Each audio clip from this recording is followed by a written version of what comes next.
Hello, I'm Gloria Ledoux, bringing you an overview of the amendments made to the Military Lending Act at the CU Compliance Connection by InfoSite.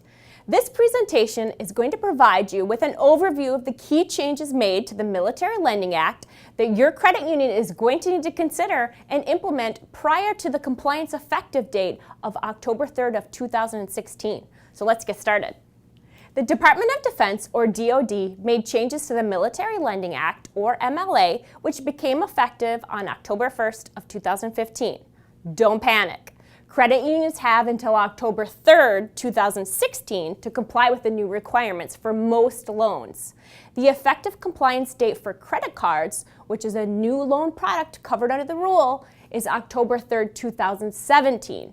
So credit unions have a little more time to implement the requirements associated with credit cards. The revisions to the MLA expanded the previous coverage of the MLA. So now many of the loans that credit unions originate will be covered. There are also revised requirements for determining who is a covered borrower under this law and certain disclosure requirements, along with a new military APR calculation. So let's take some time to review. Under the revised rules, the credit union is responsible for determining who is a covered borrower under the rule. The credit union can obtain a safe harbor for making this determination by either checking the MLA database or utilizing a consumer report from a consumer reporting agency. Because the new law requires certain disclosures to be provided and a military annual percentage rate of 36% that cannot be exceeded, this determination has to be made by the credit union prior to the member being obligated on the transaction. Therefore, the credit union should make sure that they develop procedures to determine the covered borrower status prior to the member being obligated on the loan.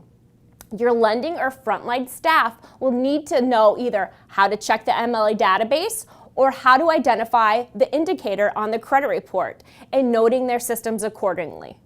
Also, keep in mind that the MLA also covers dependents, which is more expansive than the Service Member Civil Relief Act, or SCRA. This is also a good reminder for credit unions that the Military Lending Act is completely separate from the Service Member Civil Relief Act, which requires you to reduce rates for existing loans down to 6% for members going into active duty. Nothing has changed regarding the SCRA, and credit unions should continue to follow their procedures in addition to these new ones for the MLA. As I previously mentioned, the DOD significantly expanded the loans covered under the MLA. Where it previously only applied to payday loans, tax refund anticipation loans, and vehicle title loans, you can see the definition of consumer credit in the MLA is now consistent with Regulation Z. So we basically start with a broad coverage of the applicable loans under the MLA.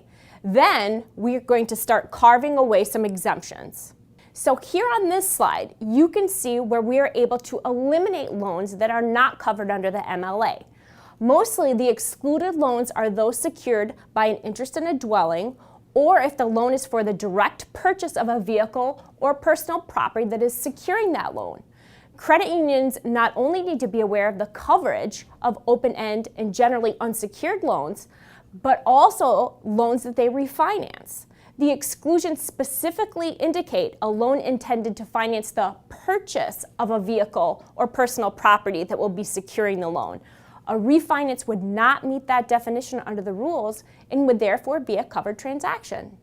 The MLA offers multiple protections for covered borrowers, including a limit on the military annual percentage rate, or MAPR, of 36%.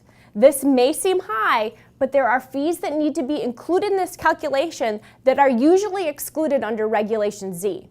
Additionally, there are prohibitions on certain requirements such as mandatory arbitration or waiving their rights under the SCRA. Once the credit union has determined that they have a covered loan and a covered borrower, they need to calculate that military annual percentage rate. As the slide indicates, the MAPR not only includes the typical calculation of an APR under Regulation Z, but also other fees for ancillary products. Credit unions therefore need to confirm that their lending systems or APR calculators are including all of these applicable fees when calculating the MAPR, and also ensure that that rate does not exceed the 36% limit. So we've determined we have a covered loan, and we have determined that our MAPR does not exceed the 36% limit. What else does the MLA require? Well, before the member becomes obligated on the transaction, we also have to provide them with a specific disclosure. There are other disclosure requirements that we have noted on this slide as well, but these other disclosure requirements, such as those required pursuant to Regulation Z, should already be part of your credit union's process. To comply with the requirement to provide a statement of the MAPR applicable to the extension of credit for the covered borrower, the MLA has incorporated model language for us to use, which is included on this slide. Keep in mind, the MLA requires us to provide the required disclosure in writing and orally. However, we are able to meet the oral requirement by providing a toll-free number for the covered borrower to use. Therefore, your call center staff or your lending folks should be prepared to handle calls received from covered borrowers to have this disclosure and the Reg Z disclosures available to deliver to the member over the phone.